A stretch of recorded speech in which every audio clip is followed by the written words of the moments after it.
Today guys, I'm going to be showing you how to create locked doors which will only open when you collect the required number of items.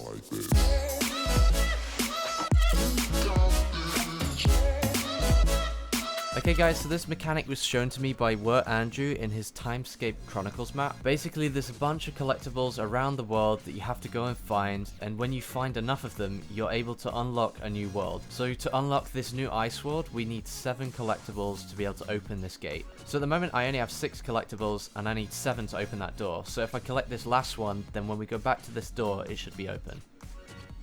So as you can see guys, now we have 7 collectibles and this door is open. We then get transported into this ice world where we need to collect more of these power cores to unlock the next world. This map is super fun, so if you want to play it yourself, I'll leave the island code in the description below. But for now, let's get straight into the tutorial on how to make this coin gate system. So to start off, we're going to create the main part of the level where the player's going to run around and collect the coins. I'm just going to create a large open space using these parkour pieces. So we've made this small little testing area that we're going to use for the main level. I'm now going to take out this barrier device, and then we're going to place the barrier in the doorway. I'm going to set the barrier visibility to translucent, and then the only other thing we're going to change here is disable when receiving from, and we're going to set that to channel 3. So now we have this large room with this locked door on one side. The door can only be unlocked when something transmits on channel 3. So next guys, I'm going to grab the billboard from the devices menu, and on the sign we're going to write collect 5 coins to unlock, and I'm going to put this right next to the door. So now we have this main room, the door and the sign placed. We're going to put some coins into the room that people have to collect. So we're going to grab the collectible gallery from the devices menu, and for this I'm just going to use the coin piece. The only setting we need to change on the coin is right at the bottom. It's when collected transmit on, and we're going to set that to channel 1. We're going to copy and paste this 5 more times. So now we have 5 coins in this room that people have to collect to be able to unlock this door. If we run around now and collect these coins, nothing will happen because the door, if we remember from earlier, will only be deactivated when receiving from channel 3. These coins only transmit on channel 1. So to create the mechanic that will unlock this door, we're going to need a few more devices. I've built this small area outside of the map that the player can't see that will handle all of the mechanics for unlocking this door. The first device that we're going to need is the music sequencer. I'm going to place this down on the first tile.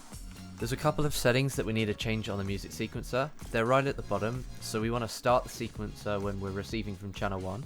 So when we collect a coin, it will actually trigger this music sequencer, and then we want to stop the sequence when receiving from channel 2. The next device that we need to place is a trigger, and we're going to need 2 triggers. We're going to place one on the first tile, and one on the 4th tile. For the first trigger, we're going to change it so that it can't be triggered by the player. The times it can be triggered will be set to 4. This is 1 less than the number of coins that we have in the level. That's because when we collect the 5th coin, we want the barrier to fall. So we don't want this trigger to keep resetting the music sequencer on the 5th time. On the 5th time, we want this trigger to not be activated so that it goes to another trigger at the end. And the last setting that we're going to change in here is the transmit channel, which we're going to set to channel 2. So guys, this sequencer is activated when we collect a coin. So when we collect a coin, this sequencer will be activated. When this sequencer runs over this trigger, it will activate this trigger, which will transmit on channel 2, which will then reset this sequencer back to the start. This trigger can only be used 4 times. So when we collect the first 4 coins, this sequencer won't get any further than the first tile. When we collect the 5th coin, this sequencer will be free to move all the way to the end. So for this trigger, all we're going to change is the transmit channel to channel 3. And if you remember from earlier guys, this barrier is deactivated when it receives from channel 3. So basically how this works is we collect a coin, it starts this sequencer.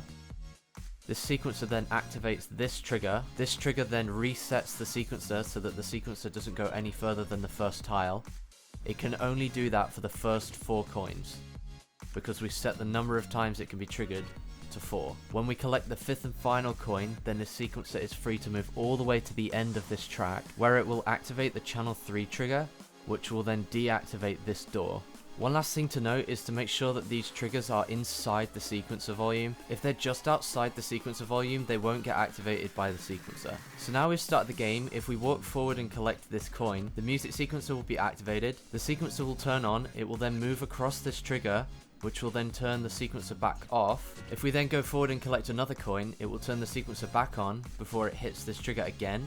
turning the sequencer back off. It will do that for the first 4 coins because this trigger can only be activated 4 times. When we collect the 5th and final coin, this sequencer is free to move the whole way along here, and it will activate this final trigger over here, which transmits on channel 3, which will then deactivate this barrier. So walking forward, you can see that it gets activated and then gets turned off. And then for the 4th time, it goes forward, gets about halfway, and then gets turned off. And now for the 5th and final coin in the level, we're going to watch the sequencer go all the way to the end and this door drop.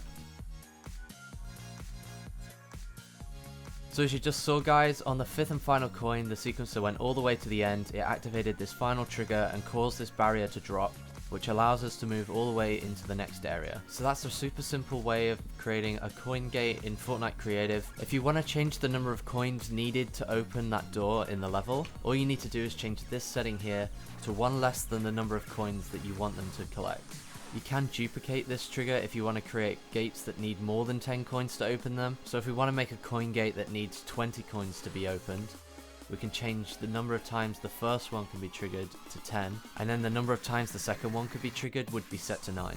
That makes 19 total, so on the 20th and final time, it would be free to activate this final trigger, opening the coin gate. Once again, a huge thank you to Wertandrew for showing me this mechanic, which he used in his Timescape Chronicles. I know KK Slider helped develop some of the mechanics that Andrew used in that level, so I'm going to be linking both of those channels in the description. If you want to learn some more crazy mechanics in Fortnite Creative, then KK Slider is definitely your guy. He's made some truly insane maps using sequencer logic, and I've also worked with him on quite a few maps, including the Ninja World Cup qualifier. Once again, a huge thank you to Wertandrew and KK Slider for showing me this mechanic. If you guys want to see this used in a real level, then you should go check out the Timescape Chronicles by Wertandrew. The code to that map will be in the description below. But that's going to be it for today's video, guys. If you did enjoy it, make sure to like, comment, and subscribe, and I'll see you guys in the next video.